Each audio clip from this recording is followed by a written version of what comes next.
take a moment to notice maybe your shoulders, our jaw, or stomach, what you're noticing is your nervous system. So it's been talking, and most of us have never learned to listen. It's what keeps us really safe, and it was extremely useful way back in the day when we didn't know if we would go out in the world and bring back food or get eaten by lions. Now, what activates that system is the stress and overstimulation of everyday life and how busy it's gotten and how complex it is. We have instantaneous, like worldwide communication and Yep. social media and these devices that are going off all the time. So now we have like a different type of stressor that is kind of seems to be the root of a lot of our problems. You can know you're safe and still feel anxious. Your thinking brain has the memo, but your nervous system did it. The body really leads here, and the mind is what follows. In our earliest experiences, we were dependent. We needed to connect. And if we didn't connect, that was to our nervous system an imminent danger. That was an imminent threat to our survival. And Yeah. so these parts in our nervous system get stuck and we play out today. Okay, so here's the big question. What do we do about it?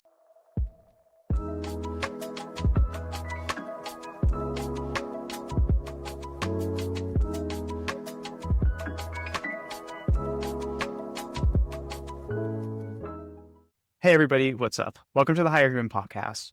Today, I've got a special guest. Her name is Taylor Schwartz. She's a somatic and psychodynamic therapist and owner of Inner Strength Therapy, practicing in Beverly Hills, specializing in anxiety, trauma, narcissistic abuse recovery, and couples.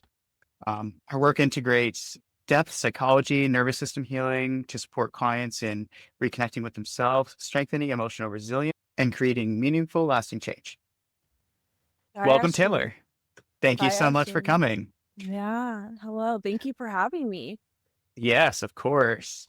So, well, I'm so excited to talk to you about what you do and how your work differs from traditional talk therapy in certain ways and what the nervous system can really bring us in terms of actual fundamental healing and going over all the things that come up in life that incorporate into this. So tell me, what is the nervous system to you? What does it represent? How does the science and just the basics come into it? So how I like to introduce the nervous system is really inviting yourself to just notice what's in your body right now. So can we just take a moment to notice maybe your shoulders, our jaw, or stomach? What you're noticing is your nervous system. So it's been talking, and most of us have never learned to listen. So going into that question of what is exactly that nervous system, it's really our body's internal safety alarm system. So it has a way of constantly scanning for danger or safety. And so with the danger, it can be this what we call this fight, flight, freeze, fawn response.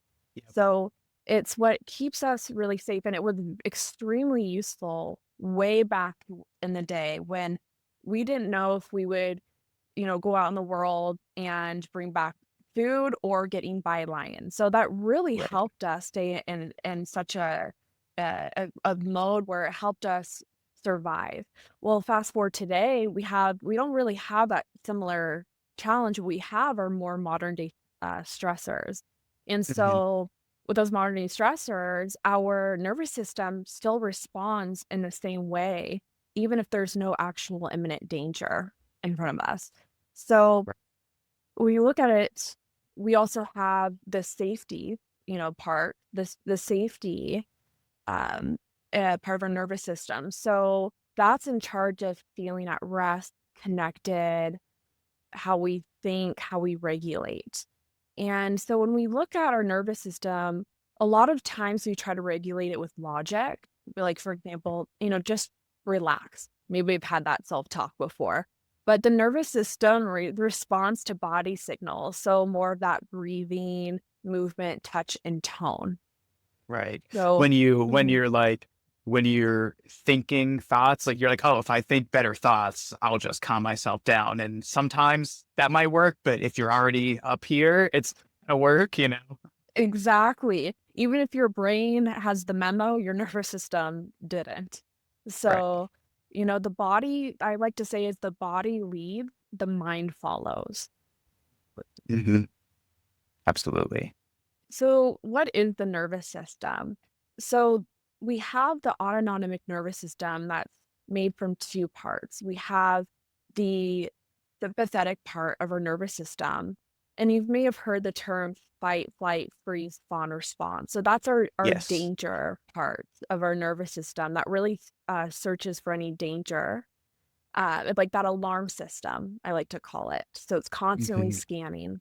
And then we have what is called the parasympathetic part of our nervous system, which is in charge of safety. So feeling at rest, connected, thinking and regulated.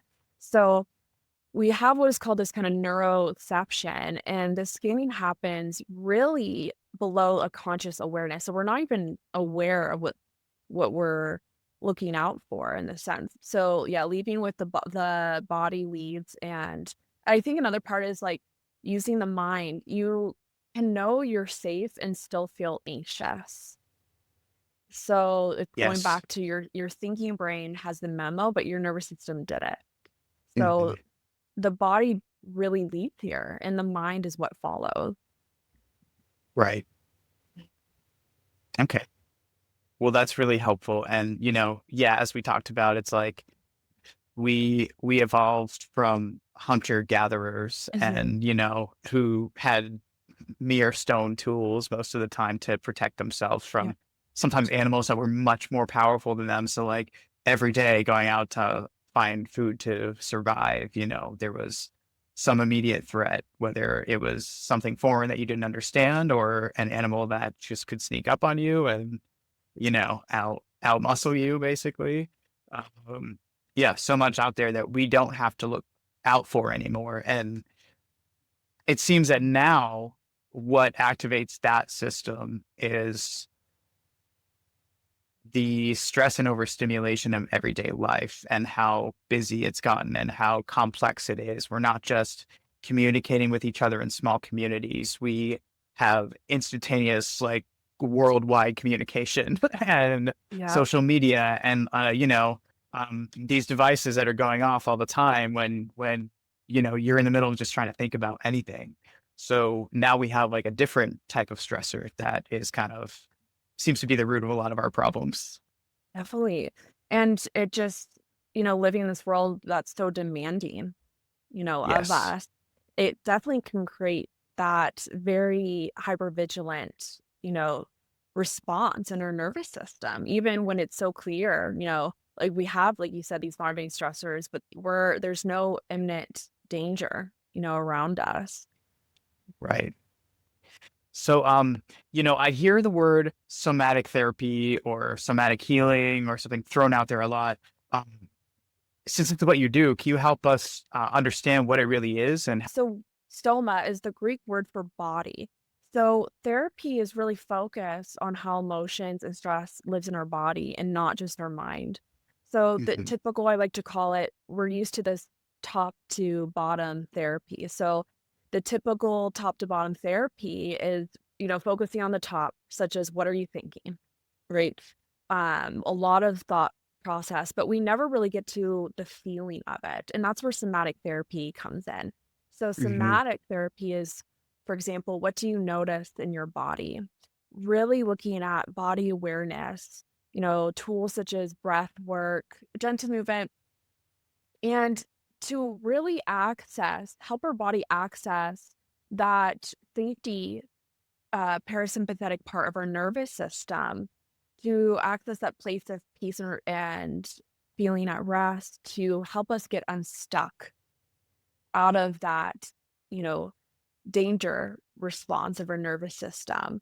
So Mhm. when you look at, what I really enjoy Dr. Peter Levine's work, and he talks about how trauma really lives in the body and the Yeah. body has to be released through the body. There's just that Yeah. in order to resolve that. Oh yeah, there's so many people out there doing these, like teaching people how to do these releases, like a psoas release. Have you ever Mm. seen one where somebody has like a huge traumatic release, like stretching out their psoas, so, like up into their diaphragm and stuff? And It's really interesting to see like people carry certain traumas like through the hip area, and some people yeah, carry it up here through the shoulders and the back, and just different spots in your body that just seems to be more affected by it than others. And it's interesting to see what can happen when something like that releases. yeah, and as you mentioned, it can show up differently in different parts, and it's really Hmm. important to hone in on those parts because it Right. everyone's unique. We're all unique individuals in how we experience trauma. Yeah. So, that's one way. And so where we see these things show up in the body, it can actually create chronic tension over time. So for example, let's imagine that you find yourself feeling really tight in your shoulders. So holding that tightness in your shoulders over time, your body's gonna to feel that chronic tension. It can actually lead to chronic pain in the long run. So we really want to help get out of this unshakable exhaustion of this freeze state that may be caused. And so, um, where we find ourselves with many people and many clients that come to see me is those that have that insight, but the body still hasn't caught up. And so somatic work really helps bridge that gap. And it can be that missing piece that lets understanding land in the body where it can actually change something. And the question to really ask ourselves when it comes to our experience is if the body is holding all of this, being curious with what put it there. That would be the root of it, would it not? Hmm. That Yeah, would be the so root of things. exactly. And so it makes you kind of go to this bottom of the iceberg. When we think about an iceberg, we see what's on the surface, our conscious thoughts. Right. Maybe we see on the surface, okay, my uh, shoulders are tense. My shoulders are tense. My heart's racing, and we're aware of that, right? At the bottom of the iceberg, that's what's keeping the iceberg afloat. So what's Yeah. driving that to stay afloat in the first place? So somatic work really helps get to that bottom of the iceberg and address it there. I think it's so powerful. Just, Mhm. like talking about your problems and then treating the body at the same time, is key because, it'll fast forward whatever. Like we said, just talking about it, trying to think more positive thoughts isn't really it sometimes. Okay. Yeah. It can get you a certain distance, but it may not get you all the way, in that sense. All right. So here's the big question, Taylor. What is trauma and how does it contribute to all of this? And how does it get stuck with us? Mhm. What are the different kinds? Let's go into all that. So the clinical foundation of what we're taught about trauma is we heard of PTSD, so post-traumatic stress disorder, and that is a single event. There's a clear before and after, and we might experience some flashbacks or nightmares. And we have is also complex PTSD. So this is more of this prolonged, repeated, and it's usually the relational. It can happen in childhood, when it's between another person, but usually a primary caregiver, where it creates Mhm. emotional dysregulation, shame, or any identity fracture. So, Right. I guess the best way to describe it is PTSD is something overwhelming that happens to you, and complex PTSD is something that happens around you by someone you depend on over and over. Yeah. Genuine question. Um, is so would you define like big T trauma as like one singular event that is just like really life altering, and then, complex trauma as more like Mhm. just, maybe smaller, not as in a vacuum, not as severe, but prolonged over such time that it breaks down the psyche in that way? Yeah. So really, actually, it can be opposite. So complex PTSD can actually be more impactful because it's something that happens over and over and over again. It's almost like Mhm. raindrops, but it's constantly raining in that sense. Right. So it constantly keeps our nervous system in that hypervigilant state. There's no break. Like literal Mhm. water torture. Exactly, exactly. Yeah. Yes. And then there's this question about, big trauma versus little trauma. And we're more familiar with the big trauma and consider big trauma something that's very obvious. Maybe it's combat or a natural disaster or an Mm. assault, car accident, and nobody questioned these. And what we tend to overlook is the little trauma. So, it is below that threshold, but it really continues to mark that nervous system with that repeated exposure. So when we Mhm. think of trauma, the it comes from the Greek word for wound. So when we say trauma is the wound, it's not the event. It's not a metaphor. That's what the word actually means. So that's, I would say the clinical foundation. However, trauma is really not defined by what happened to you. It's defined by what happened inside of you, or Yeah. it's defined by what happened inside you as a result. Yeah. And then, what kind of things does it lead to? Like, how does that manifest itself in the way that someone carries through life after Mhm. that? For Mhm. me, something that always comes up in my work is that a red flag for me is if someone apologizes for everything all the time, Yeah. like silly things that they should never have to apologize for. They're like, "Oh, I'm sorry. Oh, I'm sorry." And it Mm, makes it very mhm. anxious. That's like a Yeah. sign that like, oh, like someone had a maybe not so great childhood and they had to like walk on eggshells. And how does it pop up in your work where, it manifests itself in people's life? Like, how does it present Yes. itself in that way? Yes. Especially when I see clients that, experience emotional neglect.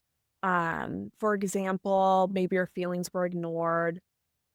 We what didn't happen, what needs weren't met for us that we Yeah. really needed at the time. And what ended up happening when our feelings get ignored, we end up as a human being, and Dr. Gabor Mate explains it as we lose our authenticity to maintain attachment, to maintain Yes. connection. So that can be a consequence, of, these uh hidden traumas, Mm. is losing our authentic self to Yeah. connect with others. Yeah. Um, Like mhm. choosing bad partners and also Yes. chameleonizing yourself to like be kind of like them and whatever. Mhm, mhm. Yes. Because if you think about it, in our earliest experiences, we were dependent. And so we needed to connect. And if we didn't connect, that was to our nervous system an imminent danger. That was an imminent threat to our survival. And Yeah. so these parts in our nervous system get stuck and replay out today. So we see maybe those that have experienced other things like, chronically being invalidated. So maybe you're too sensitive or that didn't happen. That can erode our self-trust later on in life. Or, we don't know what our needs are because maybe as a child, we became our parent caretaker, and it can feel like maturity, but it's actually loss of ourself, loss of our, you know, own needs. And Mhm. when we have maybe enmeshment, for example, for children that experienced enmeshment growing up, or adults that experienced enmeshment growing up, where the What does that mean? mm. So enmeshment is, and the best way to describe it is where the lines get really blurry between not knowing where the parent's thoughts end and your thoughts begin. There's Uh, that type does of that entwinement. Mhm. does it also mean like the dynamic in terms of like where the parenting begins and the childhood is, like where the child is taking on a parent role because the parent doesn't take care of themselves type deal, or is that different? It's different. So enmeshment Get it? can look like maybe a parent lives vicariously through their child, wanting them, like, say, to go to the same school that they went to. So it's Helicopter parenting. yeah, helicopter parenting, right? It's almost like the parent treats the child as an extension Yep. of the self rather than honoring them as their own unique individual. So there's no separateness, in Hmm. that sense. And so that can create, and as an adult, uh, and maybe if we try to step away from enmeshment, maybe, for example, we asserted ourselves with that parent or try to hold a boundary, and we could have been met with the silent treatment and or some conflict, and that can create, maybe people pleasing, later on in life. Mhm. Definitely.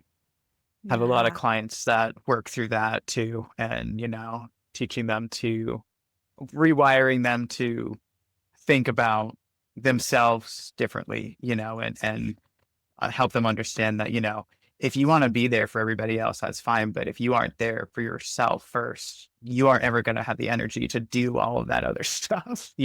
exactly. Yeah. Exactly. It plays a role in how you show up for others, how your capacity to show up for others. So sometimes maybe we grew up in a household that never felt safe. It was maybe very volatile and there was a lot of unpredictability. And so our nervous system can get stuck in this surveillance. And then as an adult, fast forwarding as adult, we find ourselves constantly in this surveillance mode, searching for threat. And it can really rob us of having authentic experiences and authentic connection with others because we're searching for danger Yeah. versus showing up our authentic selves. And then there is medical trauma. So when we have early procedures, our body does remember those moments. And in those moments, it can we can internalize it in our body as being in this unable to fight or flee from this. Yeah. So there's that. And then we also have social trauma. So maybe there's this prolonged bullying, and our brain actually registers that as physical pain. So it's physical pain. And then we have systemic or intergenerational. So whether that's racial trauma, poverty, oppression, it's passed through families. And there's this saying that the body keeps the score. So anytime you experience one of these, your body tallies that. Your body holds on to that over time.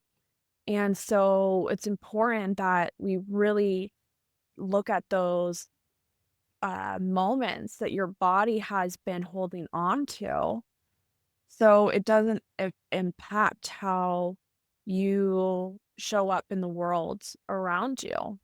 And also sometimes when we also grow up in family, we may witness our parents suffering and maybe they did not have the right tools to Yeah. resource themselves.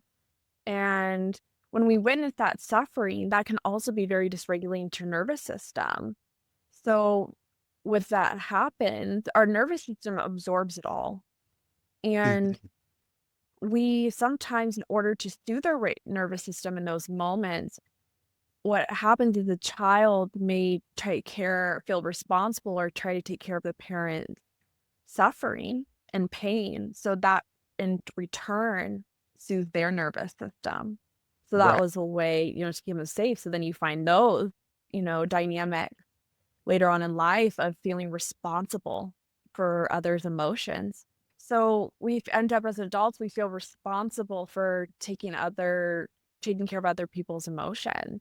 And Yeah. I think the biggest thing that we underestimated, you don't have to be hit to be harmed by unpredictability. So the chaos itself is the wound. Yeah, definitely.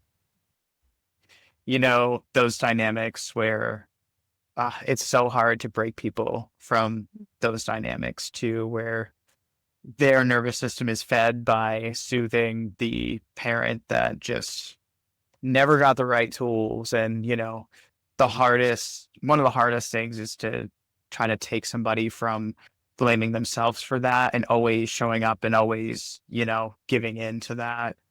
Um, and understanding, like healing, doing what they have to do to set boundaries. Whether I always say you can set boundaries with somebody else and tell them, but you can also Mhm. set boundaries with yourself and not say anything to anyone, you know, and Yeah. just answer the phone less, limit your time, do what you have to do to stay safe, avoid certain topics, you know, Mhm. do what you have to do to stay safe and keep yourself in a good space, you know.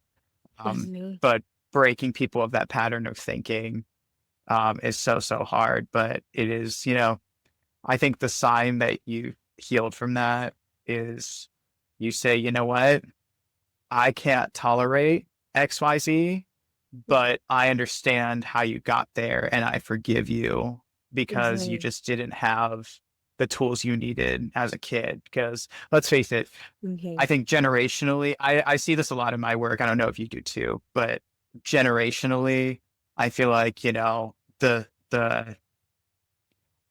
silent generation and the boomers did like almost zero work on themselves and didn't really do therapy. Some of them are joining therapy, but it's like, you know, the percentage is, I think, much smaller than the millennials, Gen Zers, Gen Xers, you know, are definitely progressively getting much more into understanding who they are and what's going on with them and what they need out of life and out of their relationships and how to carry on healthy dynamics. It seems to be a generational difference that people are kind of waking up to this, that our world is changing and we need to kind of understand it to change with it.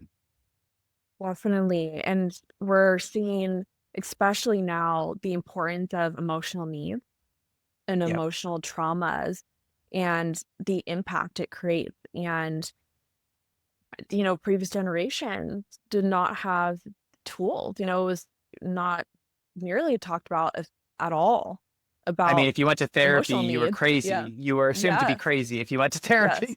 You know, like in the 50s and 60s, husbands would send their wives who were deemed to be annoying, like to the doctor, and they would like put them on barbiturates and shit. Like people were getting Mhm.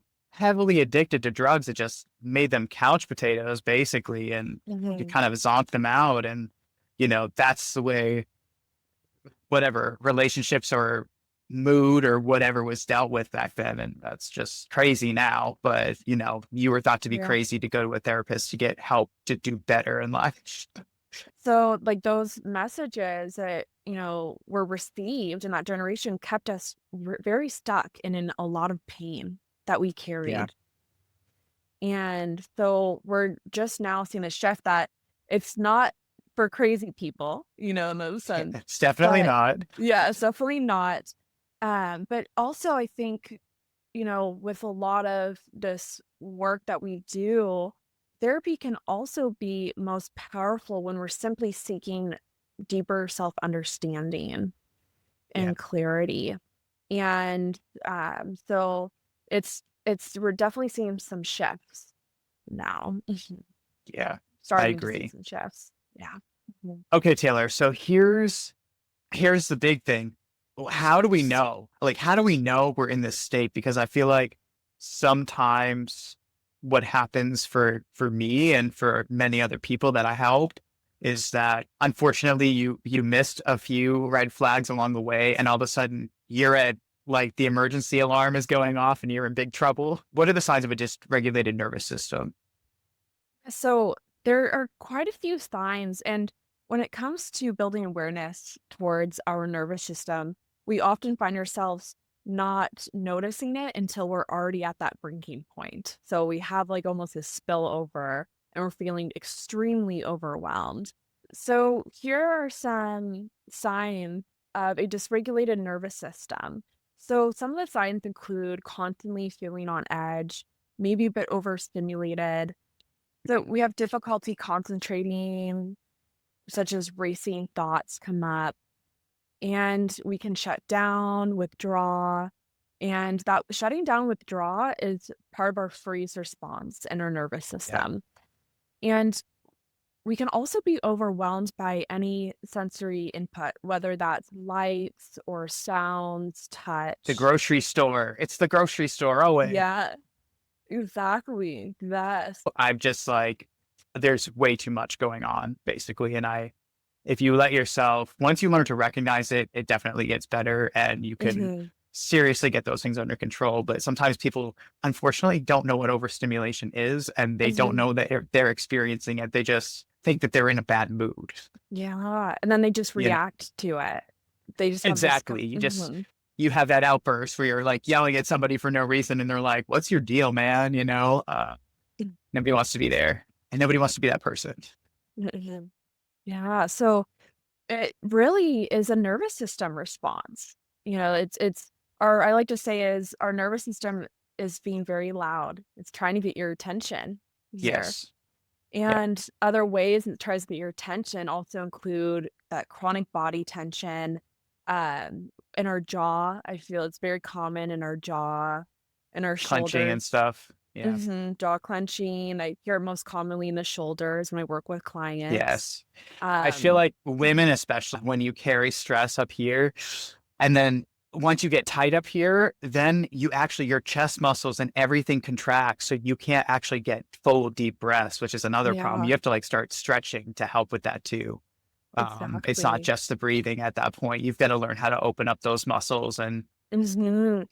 And, and we need to release that tension in order, yes. we carry it sometimes so well that we don't even realize that we're carrying it, you know? Yeah. And so we really, like you said, like it's not just the breathing, we have to find a way to release the tension in those areas because that's all contributing to signals to our nervous system of being in this uncomfortable place. And how can our nervous system feel at rest and at peace when we're having all these signals to us? Yep. So we can also experience gastrointestinal issues as well, Yeah. because when we talk about these gastrointestinal issues, I said that right. When we talk about these gastrointestinal issues, we have is called the vagus nerve. So Mhm. the vagus nerve is starts from our brain, it's attached to our brain, goes all the way down to our gut here. And so we really feel it in our gut. So we see a lot of these kind of issues show up with chronic stress as well. Yeah. No, Definitely. you relax. And the final one is having difficulty relaxing even when it's safe. When there's no background noise, there's nothing going on around you. It just you have this undercurrent of just feeling at unease, and Yeah. that can be hard to shake off. Definitely. Yeah. Because it's scary actually because you don't know what's wrong with you. You feel like you're going crazy because you're like, I'm fine, everything's fine. Why do I feel this way still? Mhm. And Yeah, so, our nervous system has really adapted to survive whatever that is, brilliantly. So the question comes in here is whether those adaptations still serve you. definitely. And okay, so here's the big question.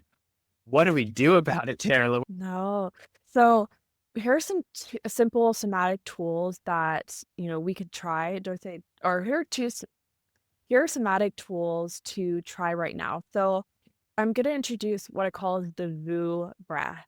So this directly comes from Peter Levine's somatic experiencing work. And it's one of the most powerful vagal toning exercises there is. So, kind of going back to the vagus nerve that is attached from the brain all the way to the gut.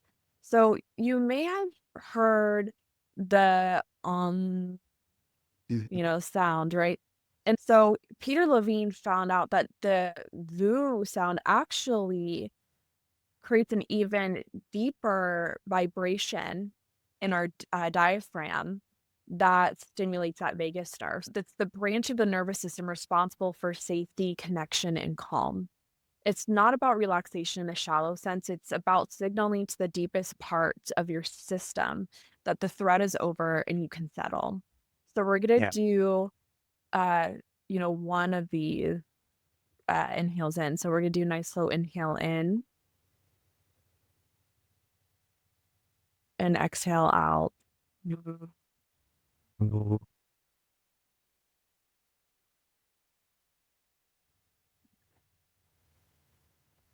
And you'll it's often nice. I feel, like it. yeah. And you'll often feel a spontaneous, deeper breath or maybe a sigh afterward. And that's the nervous system letting go. So this VU sound reaches parts of the nervous system that no amount of thinking or self-talk can access. So you're speaking directly to the body in a language it understands when you do this. Right. And then we have what I call is the bilateral self-touch. So what we're gonna do is you're gonna cross your arms and you're gonna place each hand on the opposite shoulder, almost like you're giving yourself a hug. And we're gonna alternate gentle tapping. So left, right, slowly, rhythmically. And this is a form of bilateral stimulation. So it's similar to what's used in EMDR therapy. And Mhm. the alternating left-right activation helps the brain and nervous system process and integrate. So this also Interesting. yeah. So this also works we can also do alternating taps on the sides of your legs or Yeah. or you can slow side to side rocking. And I do this especially with clients when they're talking about difficult experiences. So when I have a client doing the tapping, when they're sharing their experiences, what we're doing here is we're them giving their body the signal that it's being held. So Yeah. it's providing containment. And It that's feels like another being swaddled or something. Mhm. Exactly, and containment also induces relaxation to our nervous system. So, Yeah. what we're doing really is you're giving yourself the co-regulation you may have not consistently received. And here's what matters. Your body will accept it. It doesn't know the difference between someone else providing safety and you providing it for yourself. Mhm. It makes so much sense. And those swaying motions, especially if you're trying to talk about something difficult, I don't know. It's hard to describe, but that distraction just helps you kind of move through the words a little easier. Mhm. And for the neurodiverse crowd, rocking is really like usually it's back and forth, like forward and back, but Mhm, mhm, people rock all around mhm. or shake their leg is more of a nervous thing that people should really try to find something else to do Yeah, because I don't know if it always helps, but yeah. um, those are really great tools. Yeah.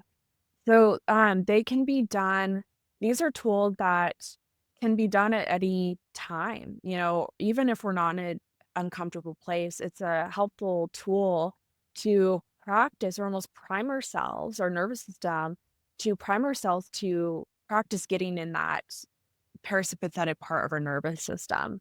So, it's really almost training our we're training our nervous system to learn that it can be safe again Yeah, because it can, you know. for sure. Even if it doesn't feel like that, it's Mhm. possible. It is with the right Um, support. Well, thank you so much, Taylor, for sharing these with us because just from the education standpoint to the understanding certain dynamics that play out in people's lives and how they affect them, to the actual tool, understanding what's overstimulating you and actual tools that will help you work on it. So thank you so much for coming here and sharing this with us. And where can people find out more of your work? And I'll of course, include it in the description as well. So please share where people can find you. So, you can find me at istherapy.net. I'm located in Beverly Hills, and I also see clients online throughout California. You can also find me on social media at istherapy LA. All right. So cool. Well, thank you so much, Taylor. And I'm looking forward to learning more about this and having you back on someday to talk about more. Yeah, thank you again for having me. It was such a pleasure. Of course. Well, have a great day, whatever day it is.